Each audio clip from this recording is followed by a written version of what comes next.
नमस्कार। आकाशवाणी जयपुर अजमेर से प्रस्तुत है प्रादेशिक समाचार।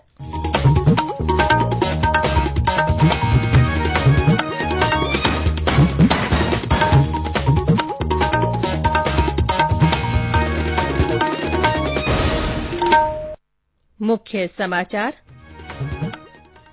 प्रधानमंत्री नरेंद्र मोदी आज नई दिल्ली में केंद्रीय सतर्कता आयोग के सतर्कता जागरूकता सप्ताह पर एक कार्यक्रम को संबोधित करेंगे। प्रदेश में समय पर ऑडिट नहीं कराने वाली सहकारी समितियों के खिलाफ कार्रवाई की जाएगी। राज्य सरकार ने जीवित प्रमाण पत्र प्रस्तुत किए बिना पेंशन वितरित करने की अवधि बढ़ाकर 31 मार्च की। और राज्य में आज सुबह कई स्थानों पर धुंध। मौसम विभाग ने 9 नवंबर के बाद मौसम में बदलाव का जताया पूर्वानुमान।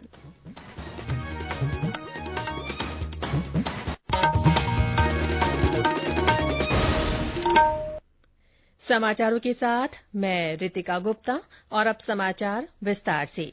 प्रधानमंत्री नरेंद्र मोदी आज नई दिल्ली में केंद्रीय सतर्कता आयोग सीवीसी के सतर्कता जागरूकता सप्ताह के अवसर पर एक कार्यक्रम को संबोधित करेंगे। इस अवसर पर श्री मोदी सीवीसी के नए शिकायत प्रबंधन प्रणाली पोर्टल का शुभारंभ करेंगे। वे नैतिकता और अच्छे व्यवहार पर सचित्र पुस्तिकाओं की एक श्रृंखला, निवारक सतर्कता पर सर्वोत्तम प्रथाओं का संकलन और सार्वजनिक खरीद पर विशेष अंक विजयवाणी का भी विमोचन करेंगे। प्रधानमंत्री सीवीसी द्वारा आयोजित एक राष्ट्रव्यापी निबंध प्रतियोगिता के दौरान सर्वश्रेष्ठ निबंध लिखने वाले 5 छात्रों को पुरस्कार प्रदान करेंगे। केंद्रीय मंत्री डॉक्टर जितेंद्र सिंह ने कहा है कि अमृतकाल में डिजिटल रूप से सशक्त पेंशन धारक डिजिटल रूप से सशक्त राष्ट्र के निर्माण में सहायक होगा। डॉक्टर सिंह ने कल नई दिल्ली में कहा कि जीवन प्रमाण पत्र जमा करना पेंशन धारकों को हर साल नवंबर के महीने में अपनी पेंशन की निरंतरता सुनिश्चित करने की महत्वपूर्ण प्रक्रिया है। श्री सिंह ने कहा कि पेंशन धारकों के जीवन को आसान बनाने के लिए सरकार डिजिटल जीवन प्रमाण पत्र के इस्तेमाल को बड़े पैमाने पर बढ़ावा दे रही है। शुरू में बायोमेट्रिक्स का उपयोग करके डिजिटल जीवन प्रमाण पत्र शुरू किया गया था। बाद में सरकार ने आधार डेटाबेस के आधार पर चेहरे की पहचान की तकनीक विकसित की। इसके तहत किसी भी एंड्रॉइड आधारित स्मार्टफोन से प्रमाण पत्र देना संभव है। इंडिया स्टोन मार्ट 2022 का आयोजन 10 नवंबर से जयपुर में होगा। 3 दिन तक चलने वाले इस सम्मेलन में स्टोन इंडस्ट्री से जुड़े घरेलू और विदेशी उत्पादक, निर्यातक, आयातक और उपभोक्ता शामिल होंगे।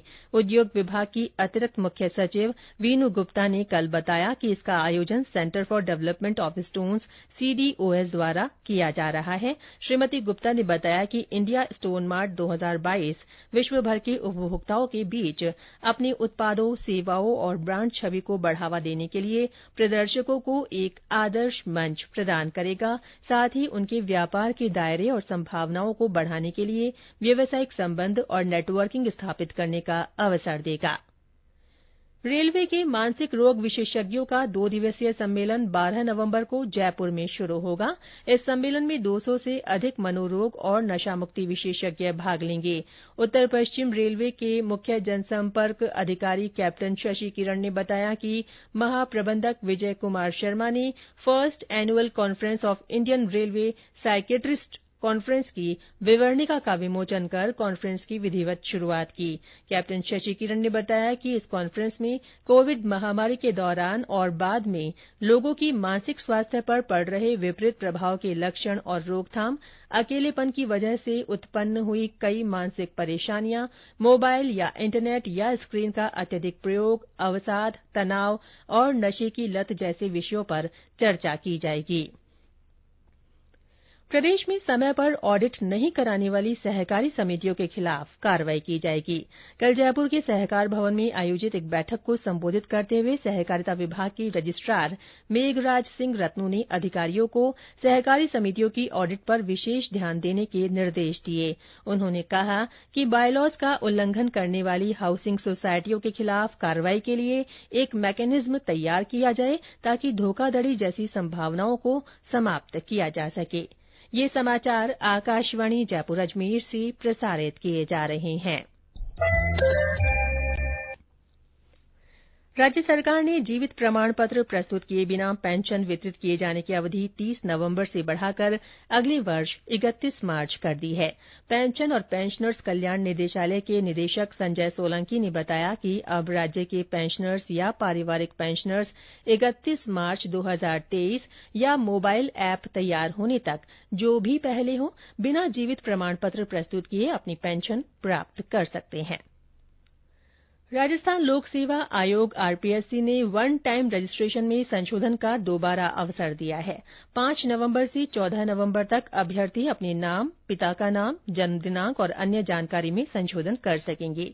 आयोग के सचिव एचएल अटल ने बताया कि आयोग द्वारा इससे पहले 25 जून से 24 जुलाई तक वन टाइम रजिस्ट्रेशन की मुख्य प्रविष्टियों में संशोधन का निःशुल्क अवसर दिया गया था।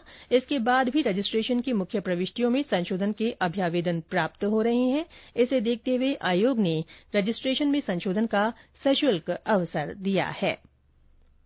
लोकसभा अध्यक्ष ओम बिरला आज सवाईमाधोपुर जिले के दौरे पर रहेंगे। अतिरिक्त जिला कलेक्टर नवरतन कोली ने बताया कि वे जिला मुख्यालय पर आयोजित एक धार्मिक कार्यक्रम में शामिल होंगे। इसके बाद उनका देर शाम दिल्ली वापस लौटने का कार्यक्रम है। मुख्यमंत्री अशोक गहलोत आज बारां जिले के दौरे पर रहेंगे। वे वहां पार्श्वनाथ मानव सेवा चैरिटेबल ट्रस्ट की ओर से आयोजित कार्यक्रम में राजीव गांधी ग्रामीण ओलंपिक खेलों के विजेताओं को पुरस्कृत करेंगे और कई अन्य कार्यक्रमों में भी शामिल होंगे। कोटा में आज एक दिवसीय कैंपस प्लेसमेंट शिविर का आयोजन किया जाएगा। रोजगार कार्यालय परिसर में लगने वाले इस शिविर में विभिन्न कंपनियों द्वारा कई पदों के लिए पात्र अभ्यर्थियों का चयन किया जाएगा। उप क्षेत्रीय रोजगार कार्यालय के सहायक निदेशक राजकुमार मीणा ने बताया कि शिविर में भाग लेने के लिए 18 से 35 वर्ष आयु वर्ग के कम से कम सेकेंडरी कक्षा उत्तीर्ण आशार्थी आवेदन के पात्र हैं। आजादी का अमृत महोत्सव के तहत सीमावर्ती क्षेत्रों में राष्ट्रीय एकता और अखंडता का संदेश देने के लिए शुरू हुई सीमा सुरक्षा बल की साइकिल रैली यात्रा कल बाड़मेर जिले के सुंदरा गांव पहुंची। इस दौरान बीएसएफ के जवानों और ग्रामीणों ने रैली में शामिल जवानों का स्वागत किया। प्रदेश में पिछले 24 घंटों में ज्यादातर स्थानों पर मौसम शुष्क रहा। राजधानी जयपुर में सुबह धुंध छाई रही। सीकर में भी हल्की धुंध छाई रही। तापमान में मामूली बढ़ोतरी भी हुई। वहीं भरतपुर जिले में सुबह हल्का कोहरा छाया रहा। वहां आज बादल छाने से ठंड का असर बढ़ गया है। मौसम विभाग के जयपुर केंद्र के निदेशक राधेश्याम शर्मा ने कहा है कि इस सप्ताह मौसम में बदलाव के कोई संकेत नहीं है। हालांकि 9 नवंबर के बाद उत्तरी भागों में पश्चिमी विक्षोभ के असर से बादल छाए रहेंगे और तापमान में भी गिरावट आएगी। ड्राई वेदर भी कंटिन्यू रहेगा 7-8 नवंबर तक तो, और थोड़ा बहुत हीट जैसे सुबह में स्मॉग प्लस थोड़ा फॉग है ना, फॉग तो नहीं कह सकते हैं but still some pollution, some dust और smog kind of conditions morning hours में थोड़े 2-4 घंटे के लिए हो सकती है। जैसे आज भी थोड़ा विजिबिलिटी 1000 मीटर के आसपास ही मिल गया है। 8-9 नवंबर को थोड़ा सा पॉसिबिलिटी है नॉर्दर्न पार्ट्स में क्लाउड वगैरह होंगे, थोड़ा वेदर बदलने का, उससे विक्षोभ का असर रहेगा, बादल वगैरह रहेंगे, थोड़ा पारा में उतार चढ़ाव होगा। तो 9 नवंबर से कह सकते हैं कि पारे में गिरावट होगी, थोड़ी सी ठंड बढ़ेगी, बूंदाबांदी भी हो सकती है गंगानगर हनुमानगढ़ की तरफ। जालौर जिले में किसानों को यूरिया पर्याप्त मात्रा में उपलब्ध होगा। जिला कलेक्टर ने बताया कि जिले में यूरिया की मांग के मुकाबले अधिक आपूर्ति होने से इस महीने यूरिया उर्वरक की पर्याप्त उपलब्धता रहेगी। कृषि विभाग के उप निदेशक डॉ आरबी सिंह ने बताया कि जिले में रबी फसलों की बुआई शुरू हो चुकी है। अक्टूबर महीने में 7,500 मीट्रिक टन मांग के विरुद्ध 9,100 मीट्रिक टन यूरिया की विभिन्न कंपनियों से आपूर्ति की गई है। और अंत में मुख्य समाचार एक बार फिर। प्रधानमंत्री नरेंद्र मोदी आज नई दिल्ली में केंद्रीय सतर्कता आयोग के सतर्कता जागरूकता सप्ताह पर एक कार्यक्रम को संबोधित करेंगे। प्रदेश में समय पर ऑडिट नहीं कराने वाली सहकारी समितियों के खिलाफ कार्रवाई की जाएगी। राज्य सरकार ने जीवित प्रमाण पत्र प्रस्तुत किए बिना पेंशन वितरित करने की अवधि अगले वर्ष 31 मार्च तक बढ़ाई। और राज्य में आज सुबह कई स्थानों पर धुंध छाई रही। मौसम विभाग ने 9 नवंबर के बाद मौसम में बदलाव का पूर्वानुमान जताया है। इसी के साथ प्रादेशिक समाचार बुलेटिन समाप्त हुआ। नमस्कार।